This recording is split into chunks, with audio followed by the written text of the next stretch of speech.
Assalamualaikum warahmatullahi wabarakatuh. Yang saya hormati Ibu Sri Mulyani SIMSI selaku dosen pengemban mata kuliah Metodologi Penelitian. Perkenalkan, nama saya Windiana Putri dengan NIM 2020121042. Di sini saya akan mempresentasikan hasil kerja saya yang berjudul Pengaruh Kebijakan Dividen, Kebijakan Hutang, Keputusan Investasi, dan Keputusan Pendanaan terhadap nilai perusahaan pada perusahaan sektor energi subsektor batubara yang terdaftar di Bursa Efek Indonesia periode 2019 sampai 2022. Pembahasan yang pertama yaitu latar belakang. Nilai perusahaan dijadikan alat untuk mempengaruhi perspektif investor terhadap perusahaan karena nilai perusahaan dipandang dapat memberikan gambaran mengenai kondisi perusahaan yang sebenarnya. Semakin tinggi atau meningkat nilai perusahaan, maka investor akan beranggapan bahwa perusahaan memiliki kinerja yang baik, sehingga para investor akan tertarik untuk berinvestasi di perusahaan tersebut.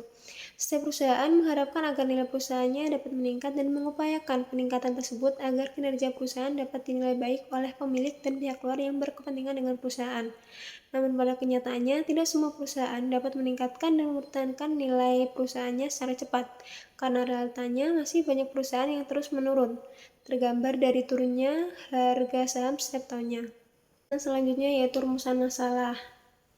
Rumusan masalah pada penelitian ini yaitu apakah kebijakan dividen, kebijakan hutang, keputusan investasi, dan keputusan pendanaan berpengaruh terhadap nilai perusahaan. Kemudian tujuan penelitian yaitu untuk menguji dan menganalisis pengaruh kebijakan dividen, kebijakan hutang, keputusan investasi, dan keputusan pendanaan terhadap nilai perusahaan. Selanjutnya yaitu landasan teori. Di sini menggunakan 3 teori yaitu bird in the hand theory, signaling theory, dan trade-off theory. Selanjutnya yaitu penelitian terdahulu. Di sini saya mengambil beberapa contoh yaitu ada dari 3 peneliti. Yang pertama Midu et al. 2022, yang kedua ada Utami Damayanti 2018, dan yang ketiga ada Tambunan et al. 2019. Selanjutnya yaitu kerangka pemikiran teoritis. Yang pertama, pengaruh kebijakan dividen terhadap nilai perusahaan yang menghasilkan hipotesis kebijakan dividen berpengaruh positif terhadap nilai perusahaan. Yang kedua yaitu pengaruh kebijakan hutang terhadap nilai perusahaan dan menghasilkan hipotesis yaitu kebijakan hutang berpengaruh positif terhadap nilai perusahaan. Selanjutnya, pengaruh keputusan investasi terhadap nilai perusahaan yang menghasilkan hipotesis yaitu keputusan investasi berpengaruh positif terhadap nilai perusahaan. Kemudian ada pengaruh keputusan pendanaan terhadap nilai perusahaan dan menghasilkan hipotesis yaitu keputusan pendanaan berpengaruh positif terhadap nilai perusahaan. Bahasan selanjutnya yaitu metode penelitian. Jenis penelitian termasuk penelitian kuantitatif, jenis dan sumber data.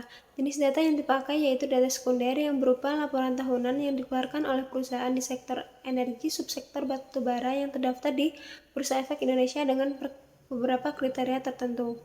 Selanjutnya yaitu populasi dan sampel. Populasi. Penelitian ini menggunakan populasi yaitu semua perusahaan di sektor energi subsektor batubara yang terdaftar di Bursa Efek Indonesia selama periode 2019 sampai 2022.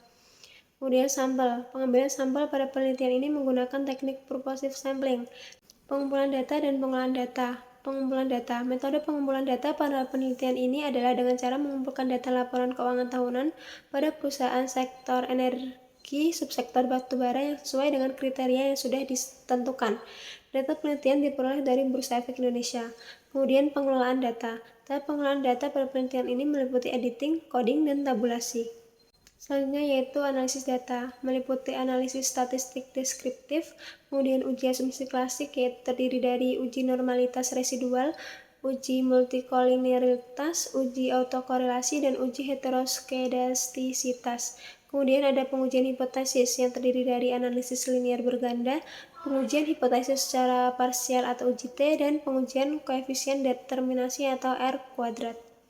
Demikian presentasi dari saya. Apabila ada salah kata mohon dimaafkan. Wassalamualaikum warahmatullahi wabarakatuh.